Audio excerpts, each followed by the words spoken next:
la la la. Previously on YGO GX, a knockoff cereal mascot showed up in a submarine and tried to convince Jaden to help him establish an underwater duel academy. You'd think he'd go for someone with more acumen and maturity, someone posh and of the shithead variety. What I'm saying is Bastion is right there. Plus then they could say, we all live in a raw yellow submarine. Anyway, Jaden rejected the job offer and the kidnapping attempt, potentially blowing up the submarine to escape in the process. If Jaden and his elemental heroes were in a film about submarines, it would be called Das Booty.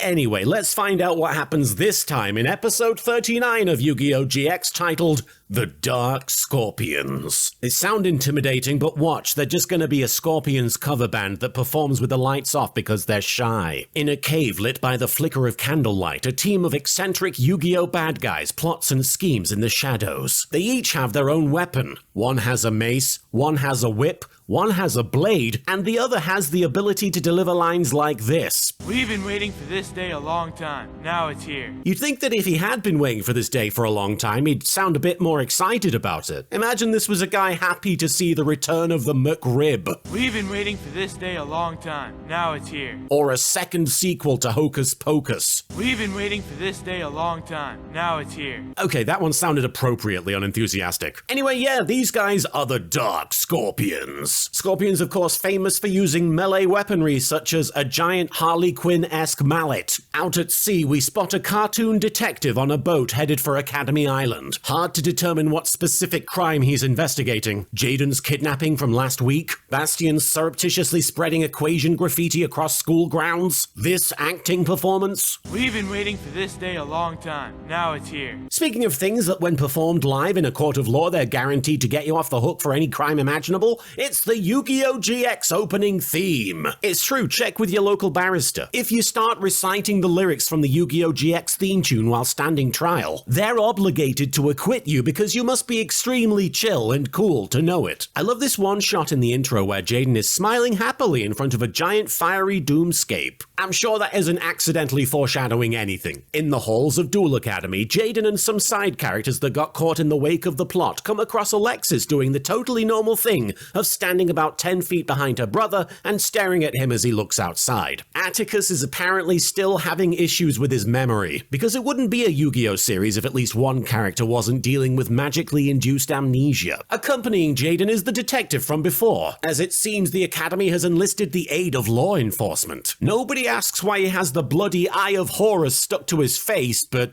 honestly, if you live in the Yu-Gi-Oh world, there's like a 1 in 5 chance you're gonna manifest the Eye of Horus on your face at some point. It's probably not worth commenting on. Jaden wonders where Alexis is hiding her spirit key. By the way, where is your key, Lex? Right here, around my neck. Is it now? Detective Zaloog, as he's apparently named, warns each of them that having the keys on them will just make them easy targets. Oh, and it's also very important to note that Mr. Zaloog sounds like Christopher Walken. All the shadow duelists have to do is find you and they found the key. Why is he Christopher Walken? I can only assume it's because Darren Dunstan can do a very funny Christopher Walken impression, and really, what other reason do you need? The only disappointing aspect is that at no point does Detective Zaloog deliver a monologue explaining that he had to hide a Time Wizard Duel Monsters card up his ass so he could bring it home from the war and give it to Jaden per his father's request. Huge oversight. Detective Obvious Villain watches very closely as Chazz sneaks his spirit key behind some wood paneling, and they're interrupted by a hulking monster of a man who is clearly one of the Dark Scorpions, but Jaden vouches for him. Oh, that's just Gort. He's the janitor. I don't know what you're smoking, Jaden, because that's clearly Sagat from Street Fighter as played by Dave Bautista. Jaden deposits his key in the junk drawer of his desk while Zaloog, Banner, and Pharaoh the Cat look on. Prah! Keep Christopher Walken away from me. I saw Batman Returns. He tried to murder Catwoman. What's he gonna do to me? A regular cat. Worse, I imagine. Be gone from here, Christopher Walken. Meow. Once again, they catch an obvious member of the Dark Scorpions eavesdropping. But according to Chumley, that's just CK, a new transfer student. CK's a new transfer student. He's kind of on the slow side. I love dueling him. Voluntarily spending free time with Chumley should automatically put this guy on your do not trust list, fellas. Alexis is a smelly girl, so she puts the spirit key, that was totally around her neck before, by the way, into her smelly girl, smelly jewelry box. Chazz. They're interrupted by obvious Dark Scorpion number 3, startling Detective Zaloog into a series of Walken-esque outbursts. Huh? What? Who is this? Funnily enough, that's exactly what Christopher Walken said to me when I asked him if he remembered working on the True Crime series of games for the PlayStation 2, in which he starred alongside such illustrious voice talent as Mickey Rourke, Lawrence Fishburne, and Beetlejuice. You have to admire the reverse psychology of the Dark Scorpions, having their leader point out each of them to the heroes as potential threats, only for the heroes to go, no, that couldn't possibly be a villain. That's just evil Linda, the school's evil nurse. She specializes in evilology. Banner puts his key in a safe, and Chumley makes the mistake of existing near Chazz. I bet your spirit key will be safe there, Professor Banner. What makes you think that, Chumley? The fact that it's called a safe? Chumley's hot sauce empire-owning dad would be proud of the spicy insult Chazz just dropped. Wouldn't be proud of Chumley, of course. Who could be? Detective Walking spots someone walking by and demands to know, Wait, who's that over there? Oh, that's just Cliff, the security guard. If anything, he'll make it even more safe. yes, I'm sure that's just regulation evil eyeliner that Cliff is wearing there. Professor Banner yawns and says they'll be able to sleep soundly tonight, and Detective Zaloog encourages them to get some shut-eye. Now, children, get to bed. You all must be exhausted. If I heard Christopher Walken say that shit, or someone sounding very similar to him, I wouldn't get a wink of sleep. I'd lie awake staring at the ceiling, expecting him to burst into my room dressed as the Headless Horseman, or even worse, like his character from Stepford Wives. Not that he was scary looking, it was just a bad film. To the mild shock of audiences everywhere, the spirit keys are pilfered one by one, and the Dark Scorpions gather underground to unlock the Sacred Beast cards. But it would seem that simply assembling the keys is not enough, and one of them deduces, We must have to do something else. that's weird, I don't remember a tiny cartoon Jay Leno being one of the Dark Scorpions, but I guess Christopher Walken is connected like that. Later, Jaden and Cyrus frantically wake a sleeping Chazz to inform him he's a victim of spirit key thievery. He doesn't hear them at first because he's plugged his ears, presumably so he isn't kept awake all night by the Ojama orgies. That's not a sex thing, that's just the word for a group of them. An orgy of Ojamas.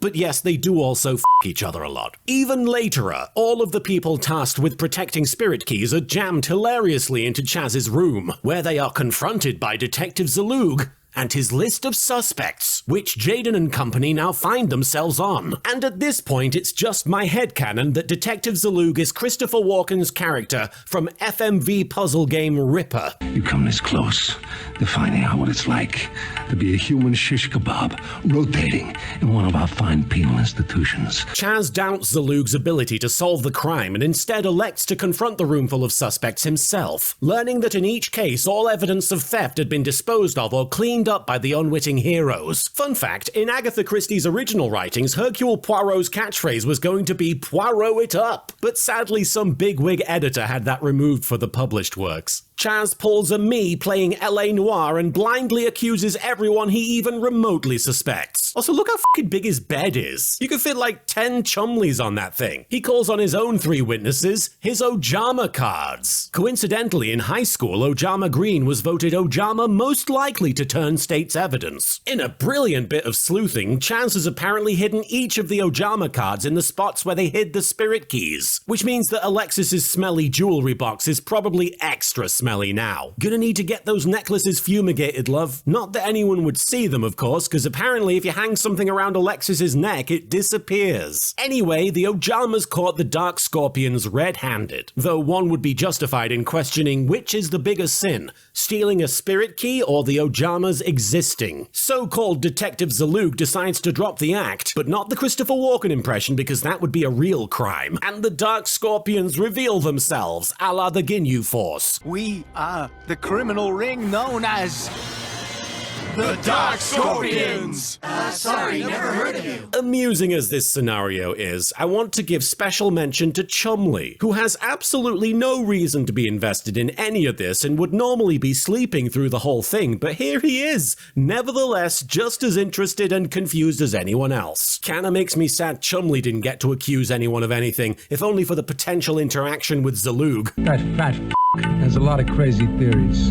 Zaloog explains that they've been deep undercover at the school for years, waiting for their chance to nab the spirit keys. They've been planning this basic bitch scheme for years. Batman would call these guys overprepared. You don't have to be quite so many steps ahead. Just the one, really, guys. Chazz explains that to use the keys, they still need to defeat him in a duel. And then he announces the name of his favorite Sonic the Hedgehog-themed cover of an Animal Crossing song. Let's go, Shadow Rider! Zaloog faces off against Chazz outside the Slifer Red dorm. And even when dueling, he retains that same Christopher Walken struggling to read the auto cue on an episode of Saturday Night Live energy. I'll win this as easy as I stole your keys. Chazz gets out Armed Dragon level 5 and Jaden explains, On the turn Armed Dragon level 5 wins a fight?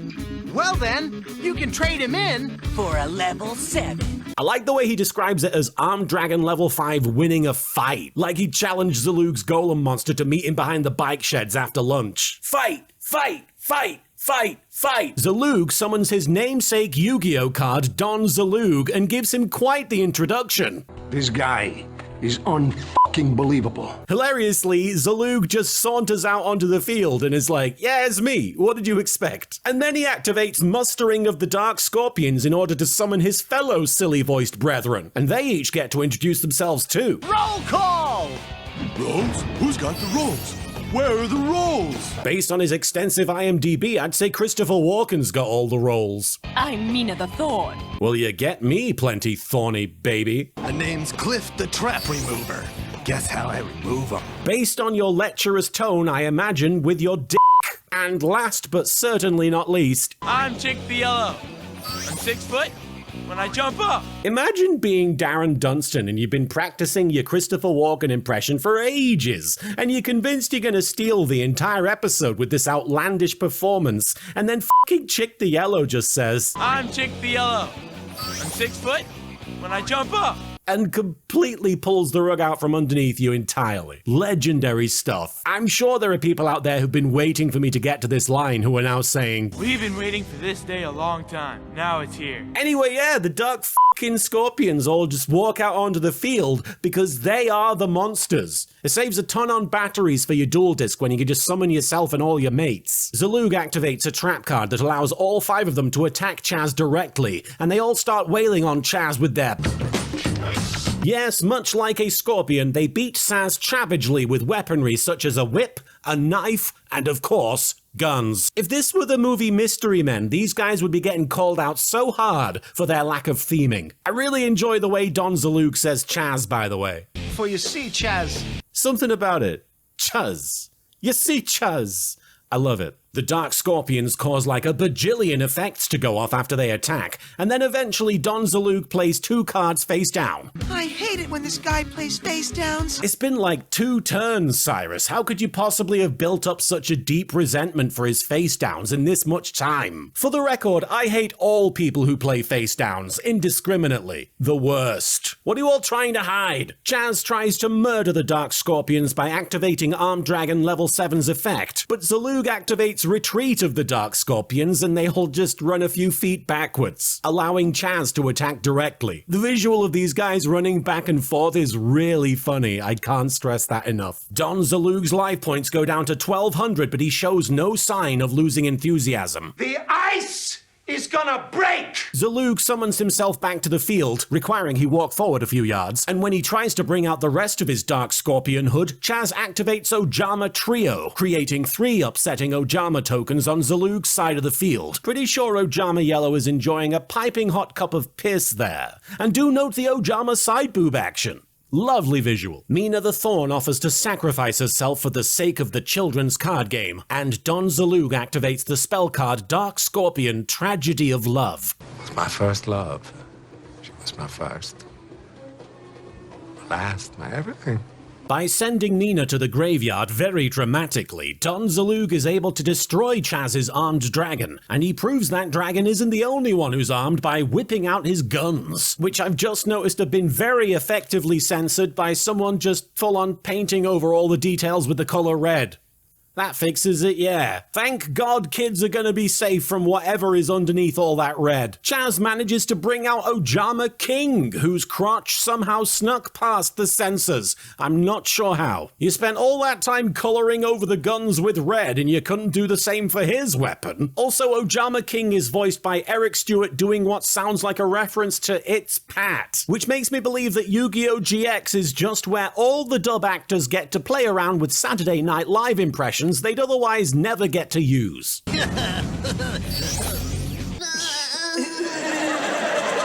Chazz plays the spell card Oja Muscle, which gives Ojama King a 6-pack, which is about how many beers deep I'm sure the artist had gotten through before designing him. Ojama King does Vor on the 3 Ojama tokens, which only adds to the number of upsetting kinks these guys embody. And for each one he devours, he gains 1,000 attack. However, despite his attack point gain, nothing does more damage in this episode than the visual of Chazz standing smack dab next to Ojama King's crotchular area. Chazz, whatever you do not Chazz it up right now. Keep it chazzed firmly at a medium level or below. It's for your own safety. Ojama King finishes off Don Zaloog with Flying Belly Flop Drop, which is an attack name I still find less absurd than Axe/Bash. And Ojama King crushes Don Zaloog and friends beneath its own weight. Still not nearly as embarrassing for Christopher Walken as the time he was featured in the theatrical release Balls of Fury. Speaking of flopping, the Eye of Horus on Don Zaloog's face has a fever, and the only cure is the Dark Scorpion's death cries. And from 6 foot when he jumps up to 6 feet deep,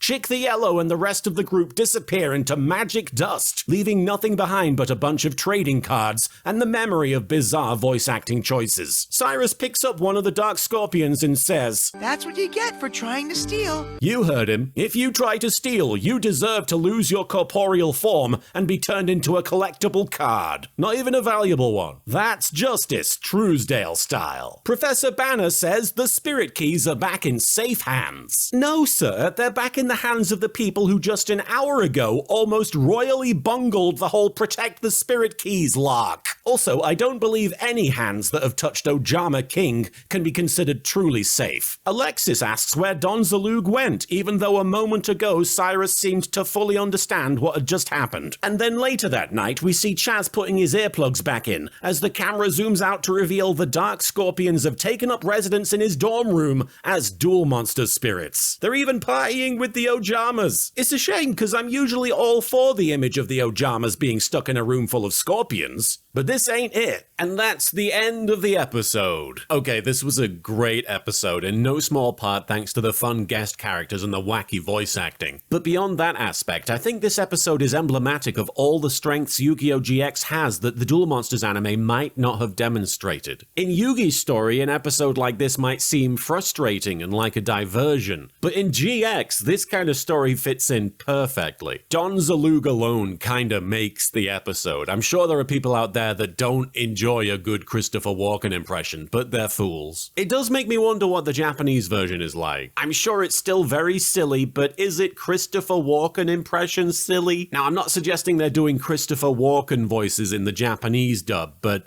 I don't know, maybe whoever the equivalent is in their culture? Probably not. It's episodes like this, though, that make me feel especially silly for snubbing GX for as long as I did, because it's such a perfect example of why this show works. As obnoxious as I used to think Jaden was, guess what? He's not even heavily featured in this episode, and it all holds up just fine. There's plenty more going on here than just one character's story. The fact that the Don Zaloog episode exists and is fondly remembered amongst fans is a testament to how very wrong I've been. Very important to reiterate that the Dark Scorpion spent years planning this heist, and it was all undone in the space of about 4 or 5 turns of a card game. Bravo, Dark Scorpions. Gone but not forgotten. Least of all by Chazz. I want to say a hearty thank you to each and every one of our Patreon supporters. Thanks to you guys, I don't have to plan a heist for years in order to steal spirit keys from a bunch of gullible school children and the faculty staff. I hope all of you are having a great December,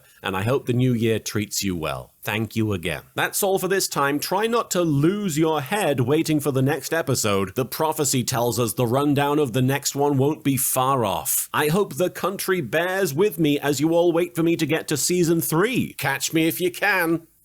These are all references to Christopher Walken projects. I'll see you next time. What? Wait, who's that over there? There. This?